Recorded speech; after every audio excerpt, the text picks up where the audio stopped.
Waleed, I'm going to let you talk a little bit about the community solution that you're currently powering every day. Thank you so much, Bridget.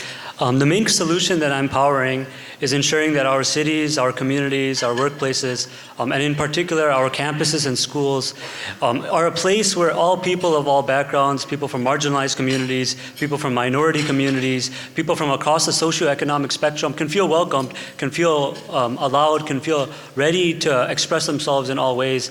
And this is something that at Wayne State over the past few years I've had the opportunity to facilitate in multiple ways, and it's something that I find as a public health mandate, because oftentimes when people do not feel included, when people feel excluded, the problem that spirals and snowballs into is the fact that they fall into mental health issues, isolation, social isolation, depression, anxiety.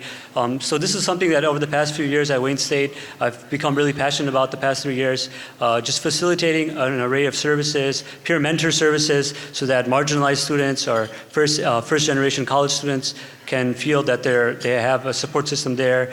Even basic solutions like textbook borrowing programs, so that people with financial impediments have the solutions ready in place to move forward academically. That's a lot of community solutions that you're making possible. So Waleed, tell us a little bit more about how you got connected to this work, and more importantly, why is this work personally important to you?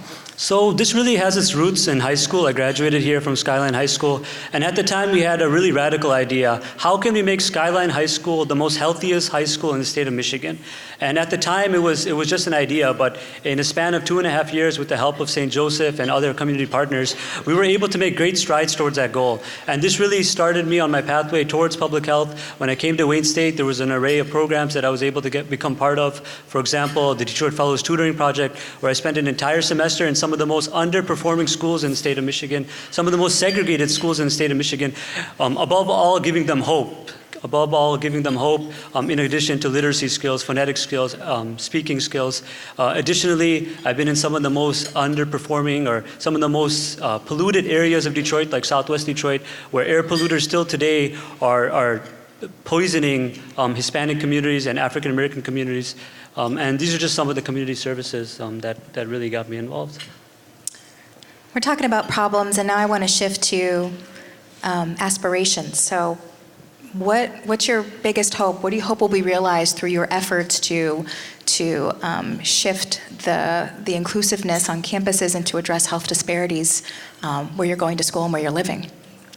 So I think the main solution, I think that's what you're referring to? Yes. So the main solution that I personally have found is that as a community, each and every one of us, we have youngsters in our lives, whether it's our own children, our neighbors, from our community centers, from our schools, from our workplaces, to encourage them to take an active approach in our communities. They have the opportunity, if we push them, if we urge them, if we're there to motivate them and incentivize them, that they can become the leaders of tomorrow that our community needs. Washtenaw County is all of our counties, and the residents of Washtenaw County are also our people. And the children of Washtenaw County are also our youth. And if we're there to push them and urge them, then they can become the leaders that tomorrow we need, so that by 2030, all of these goals that we have in mind can be achieved.